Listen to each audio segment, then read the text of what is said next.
আজকে এখানে কি প্রকল্প চলছে এবং কিভাবে আপনারা এটা করছেন? দেখুন, আমি আপনাদের মাধ্যমে সরকার জনসাধারণকে জানাতে চাই যে মেহেরপুরে যে ট্যাঙ্কিং গ্রাউন্ড বা ডাম্পিং গ্রাউন্ড যেটা আমরা বলি, এই ডাম্পিং গ্রাউন্ডে স্বাধীনতার পরবর্তীকাল থেকে আমরা লক্ষ্য করেছি যে শিলচর শহরের বিভিন্ন আবর্জনা এখানে আমরা ফেলেছি, কিন্তু এটা আগামীতে এই জায়গাটা কোন জায়গায় গিয়ে পরিণত হবে সেটা আমরা কেউ চিন্তা করতে সক্ষম হইনি। আবর্জনা স্তূপ হয়েছিল, এখানে কোনো রাস্তা ছিল না। আমি এমএলএ হওয়ার পর প্রথম অবস্থায় দেখলাম যে রাস্তার করুণ অবস্থা, ভেতরের রাস্তার করুণ অবস্থা, যার জন্য কি হচ্ছে যে গাড়িগুলো যে আবর্জনা নিয়ে আসছে তারা সময় মতো এসে পৌঁছাতে পারে না, গাড়িগুলো নষ্ট হয়ে যায় এখানে। তো এই কথা চিন্তা করে ইতিমধ্যে রাস্তা তৈরি করে দিয়েছি আমরা মিউনিসিপ্যাল বোর্ডের ফান্ড থেকে। এটার কোনো বাউন্ডারি ওয়াল ছিল না, যেমনি খুশি মানে যা খুশি তা মানে চলছিল, এনক্রোচমেন্ট হচ্ছিল। সেখানে লক্ষ্য রেখে বাউন্ডারি ওয়ালের জন্য আমি তদবির করেছি মিউনিসিপ্যাল বোর্ডের অধীনে। বাউন্ডারি ওয়াল আজকে মোটামুটিভাবে আমরা ধরতে পারি যে 80% বাউন্ডারি ওয়াল কমপ্লিট হয়ে গেছে। আপনারা জানেন যে এই যে লিগেসি ওয়েস্ট যেটা রয়েছে, এটাকে যদি আমরা রিসাইক্লিং না করি তাহলে এখানে আর আবর্জনা ফেলা সম্ভব হবে না। তার লক্ষ্যে আমরা যিনি ডিসি মহোদয়া ছিলেন, কীর্তি জলি মহোদয়া, ওনার পিরিয়ডে আমরা একটা টিম গেছিলাম। টিম গিয়ে আমরা ডিব্রুগড়ে দেখে আসি এটাকে কী করে করতে হয়।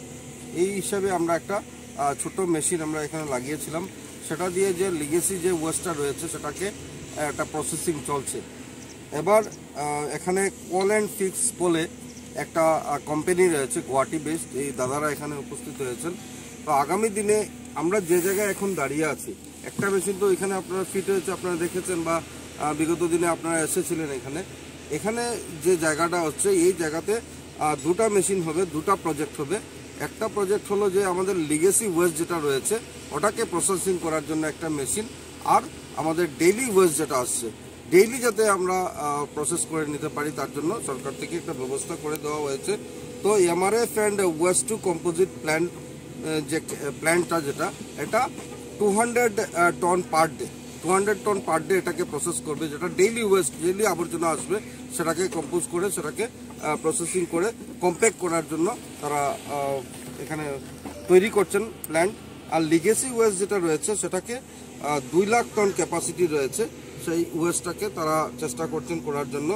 আর ফান্ডেড বাই এটা ডোনার যে ইয়েটা রয়েছে, মন্ত্রণালয় রয়েছে, এই ডোনার মন্ত্রণালয় থেকে 15 কোটি টাকা খরচা করে এই লিগেসি ওয়েস্টের প্ল্যানটা বোঝানো হবে। তো এই যে প্রসেস, এই প্রসেসে আমরা দেখতে পাচ্ছি যে এখান থেকে বিভিন্নভাবে প্রসেস করার পর একটা সার উৎপাদন হয়।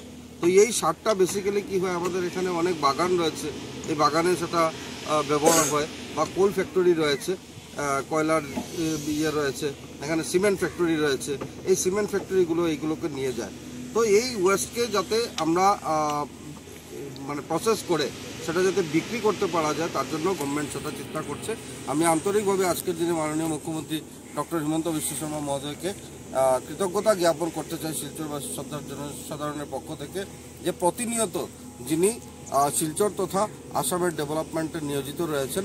আমি বিভিন্ন সময় যে কথাগুলো নিয়ে গেছি মাননীয় মুখ্যমন্ত্রীর কাছে, সব সময় উনি গুরুত্ব দিয়ে শিলচরকে এই কাজ করে দেওয়ার চেষ্টা করছেন। এই প্ল্যানগুলো যদি হয়ে যায় তাহলে আমরা আশা রাখছি আজকের দিনের যে পজিশন বর্তমানে কি হচ্ছে, যে শিলচর শহরে অনেকটা আবর্জনা মুক্ত আমরা শহর বানাতে সক্ষম হয়েছি ইতিমধ্যে সকলের মানে সাপোর্টে, কিন্তু তা আরও পরিষ্কার করার প্রয়োজন আছে।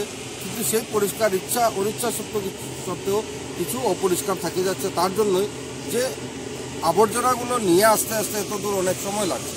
মোরবার কি হচ্ছে যে এখানে আবর্জনা স্তূপ থাকার জন্য আমরা বর্ষার সময়ে যে গাড়িগুলো আসে সেই গাড়িগুলো জায়গা পায় না আবর্জনা ফেলার জন্য। তার জন্য এই যে প্ল্যানটা বসবে লিগেসি ওয়েস্টটা ধীরে ধীরে আমরা আশা রাখছি যে 2-2.5-3 বছরের মাথায় আমরা লিগেসি ওয়েস্টকে আমরা শেষ করতে সক্ষম হব।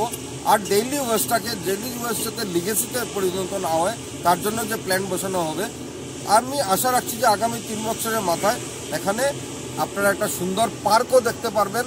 যে একটা কনসেপ্ট সরকারের আজকে মাননীয় মুখ্যমন্ত্রী ডক্টর হিমন্ত বিশ্ব শর্মা, যেখানে আমরা আবর্জনা ফেলছি সেখানে আবর্জনা না, শুধু একটা সুন্দর পার্ক যাতে গড়ে তুলতে পারি, যার জন্য মেশিনারিজ নিয়ে এই ব্যবস্থাগুলো চলছে। তাই এখানে আমাদের মধ্যে উপস্থিত আছেন কল অ্যান্ড ফিক্সের যারা দাদারা এসছেন গুয়াহাটি থেকে, ওনাদেরকে নিয়ে আমি পরিদর্শনে আসছি কি কাজ ওনারা করছেন। তো তাদের থেকেও আমরা একটু শুনে নেব যে আগামীতে তারা কি করে কাজ করবে। বায়োডিগ্রেডেবল এবং ডিবায়োডিগ্রেডেবল যে প্রোডাক্টগুলো আছে সেটাকে কেমন করে আপনারা ব্যবহার করছেন, এবং बायोडिग्रेडेबल और डीबायोडिग्रेडेबल जो प्रोडक्ट्स है दो अलग अलग हैं, इनको कैसे आप इस्तेमाल कर रहे हैं और किस तरीके से इसे उपजाऊ काम में या फिर दूसरे गतिविधियों में इस्तेमाल किया जा सकता है? देखिए, अभी यहाँ पे हमारा 2 प्रोजेक्ट स्टार्ट हो रहे हैं। एक MRF and waste to compost plant. MRF and waste to compost plant next 8 to 9 months में कंप्लीट हो जाएगा। MRF and waste to compost plant में जो सिल्चर का डेली का वेस्ट जो आ रहा है वो डेली बेसिस पे प्रोसेस होगा। जो प्लास्टिक रिसाइकलेबल है, जो मटेरियल रिसाइकलेबल है वो रिसाइकल के लिए चला जाएगा, और जो डिग्रेडेबल बायोडिग्रेडेबल मटेरियल है उसको हम कंपोस्ट में कन्वर्ट करके उसको फर्टिलाइज़र बनाएंगे, जो कि एग्रीकल्चरल फील्ड में यहाँ काम है। और दूसरा प्रोजेक्ट हमारा यहाँ लीगेसी वेस्ट का आ रहा है। यहाँ जितना भी वेस्ट आपको दिखाई दे रहा है नेक्स्ट 1 साल में सब खत्म हो जाएगा। ये हम लोग इसको प्रोसेस करके इसमें से भी खाद निकलेगा जो एग्रीकल्चरल फील्ड में जाएगा, और जो रिसाइकलेबल नहीं है उसको हम सीमेंट फैक्ट्री में भेजेंगे, जो कि अल्टरनेटिव फ्यूल के तरह से यूज़ होगा कोयले के जगह। जैसे पॉलीथीन वगैरह जो सारा सीमेंट फैक्ट्री में जाएगा। यहाँ लॉन्ग शिलोंग में जो सीमेंट फैक्ट्री है डालमिया का प्लांट में, वहाँ जाएगा सारा उनका अल्टरनेटिव फ्यूल की तरह से यूज़ करने के लिए। So in next 1 year most probably यहाँ का सारा जबड़ा खत्म हो जाएगा, प्लांट बन के रेडी हो जाएगा, और सिल्चर का वेस्ट का पूरा प्रॉब्लम यहाँ पे सॉल्व हो सकता है। आपका शुभ नाम? मेरा नाम उदय कनुई है, मैं कॉल एंड फिक्स है। आपका शुभ नाम? Mahesh Sonthalia, call and fix. Thank you.